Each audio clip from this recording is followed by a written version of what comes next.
بسم اللہ الرحمن الرحیم۔ فضائل نماز۔ حضرت ابو عثمان رضی اللہ تعالی عنہ کہتے ہیں کہ میں حضرت سلمان رضی اللہ تعالی عنہ کے ساتھ ایک درخت کے نیچے تھا۔ انہوں نے اس درخت کی ایک شاخ ٹہنی پکڑ کر اس کو حرکت دی جس سے اس کے پتے گر گئے۔ پھر مجھ سے کہنے لگے کہ عثمان رضی اللہ تعالی عنہ، تم نے مجھ سے یہ نہ پوچھا کہ میں نے یہ کیوں کیا؟ اس نے کہا بتا دیجئے کیوں کیا؟ انہوں نے کہا کہ میں ایک دفعہ نبی کریم صلی اللہ علیہ وآلہ وسلم کے ساتھ ایک درخت کے نیچے تھا۔ آپ صلی اللہ علیہ وآلہ وسلم نے بھی درخت کی ایک خشک ٹہنی پکڑ کر اسی طرح کیا تھا جس سے اس ٹہنی کے پتے جھڑ کر گر گئے تھے۔ پھر حضور صلی اللہ علیہ وآلہ وسلم نے ارشاد فرمایا تھا کہ سلمان پوچھتے نہیں کہ میں نے اس طرح کیوں کیا؟ میں نے عرض کیا کہ بتا دیجئے کیوں کیا؟ آپ صلی اللہ علیہ وآلہ وسلم نے ارشاد فرمایا تھا کہ جب مسلمان اچھی طرح سے وضو کرتا ہے پھر 5 نمازیں پڑھتا ہے، اس کی خطائیں اس سے ایسی ہی گر جاتی ہے جیسے یہ پتے گرتے ہیں۔ پھر آپ صلی اللہ علیہ وآلہ وسلم نے قرآن کی آیات سنائی جس کا ترجمہ یہ ہے کہ قائم کر نماز کو دن کے دونوں سروں میں اور رات کے کچھ حصوں میں، بے شک نیکیاں دور کر دیتی ہے گناہوں کو، یہ نصیحت ہے نصیحت ماننے والوں کے لیے۔ فائدہ: حضرت سلمان رضی اللہ تعالی عنہ نے جو عمل کر کے دکھلایا یہ صحابہ اکرام رضی اللہ تعالی اجمعین کے متعلق کی ادنیٰ مثال ہے۔ جب کسی شخص کو کسی سے عشق ہوتا ہے اس کی ہر ادا بھاتی ہے اور اسی طرح ہر کام کرنے کو جی چاہتا ہے جس طرح محبوب کو کرتے دیکھتا ہے۔ جو لوگ محبت کا ذائقہ چکھے ہوئے ہیں وہ اس کی حقیقت سے اچھی طرح واقف ہے۔ اسی طرح صحابہ کرام رضی اللہ تعالی اجمعین نبی کریم صلی اللہ علیہ وآلہ وسلم کے ارشادات نقل کرنے میں اکثراً فعال کی بھی نقل کرتے تھے جو اس ارشاد کے وقت حضور صلی اللہ علیہ وآلہ وسلم نے کیے تھے۔ نماز کا اہتمام اور اس کی وجہ سے گناہوں کا معاف ہونا جس کثرت سے روایت میں ذکر کیا گیا ہے اس کا احاطہ دشوار ہے۔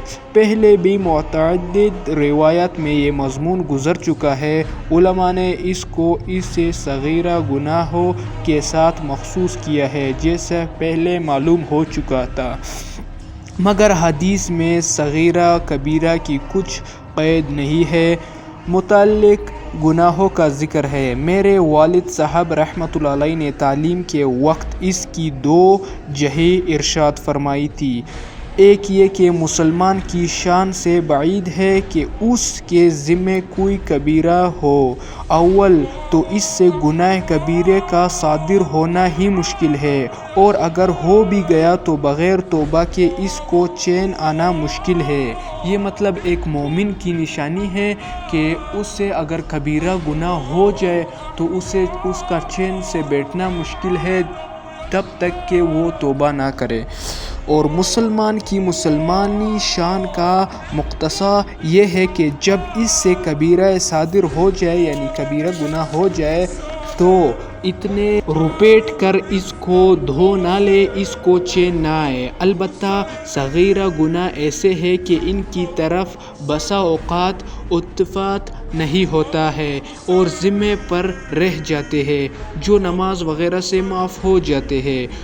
دوسری وجہ یہ ہے کہ جو شخص اخلاص سے نماز پڑھے گا اور آداب و مستحبات کی رعایت رکھے گا وہ خود ہی نامعلوم کتنی مرتبہ توبہ استغفار کرے گا اور نماز میں اتحیات کی آخر دعا اللہم انی ظلمت نفسی میں تو توبہ ہی اور استغفار خود ہی موجود ہے اور روایت میں وضو کو بھی اچھی طرح سے کرنے کا حکم ہے، جس کا مطلب یہ ہے کہ اس کے آداب و مستحبات کی تحقیق کر کے ان کا اہتمام کرے۔ مثلاً ایک سنت اس کی مسواک ہی ہے، یعنی سنت مسواک ہی ہے۔ ایک تو 100 شہیدوں کا ثواب ہے، دوسرا مسواک کے 70 فائدے ہیں، ایک یہ کہ مرتے وقت کلمہ شہادت نصیب ہوتا ہے، اور بھی بہت سے فائدے ہیں، 70 فائدے ہیں مسواک کے، جس کی طرف عام طور پر بے توجہی ہے۔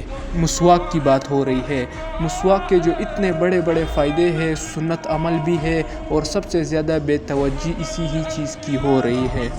حالانکہ حدیث میں وارد ہے کہ جو نماز مسواک کر کے پڑھی جائے وہ اس نماز سے جو بلا مسواک پڑھی جائے 70 درجہ افضل ہے۔ تو آپ سوچئے کہ ایک نماز دونوں آدمی نماز پڑھیں گے، ایک جو ہے نا وضو سے پہلے جو ہے نا مطلب نماز سے پہلے مسواک کرے گا، اس کی نماز وہ دوسرے کی نماز سے 70 درجہ افضل ہو جاتی ہے۔ اتنی بڑی فائدے ہیں اس مسواک کی، یہ تو میں نے 2 بتا دیے، باقی بھی بہت بڑے بڑے فائدے ہیں۔ اوکے، آگے سنیے۔ ایک حدیث میں وارد ہے کہ مسواک کا اہتمام کیا کرو۔ مسواک کے فائدے، ویڈیو لمبی ہو جائے گی، میں 10 فائدے بتا دوں گا جو ان میں لکھے ہوں گے۔ منہ کو صاف کرتی ہے، اللہ کی رضا کا سبب ہے، شیطان کو غصہ دلاتی ہے، مسواک کرنے والے کو اللہ تعالی محبوب رکھتے ہیں اور فرشتے محبوب رکھتے ہیں، مسوڑوں کو قوت دیتی ہے، بلغم کو قطع کرتی ہے یعنی ختم کرتی ہے، منہ میں خوشبو پیدا کرتی ہے، صفرا کو دور کرتی ہے، نگاہ کو تیز کرتی ہے، منہ کی بدبو کو زائل کر دیتی ہے، اور ان سب کے علاوہ سنت ہے۔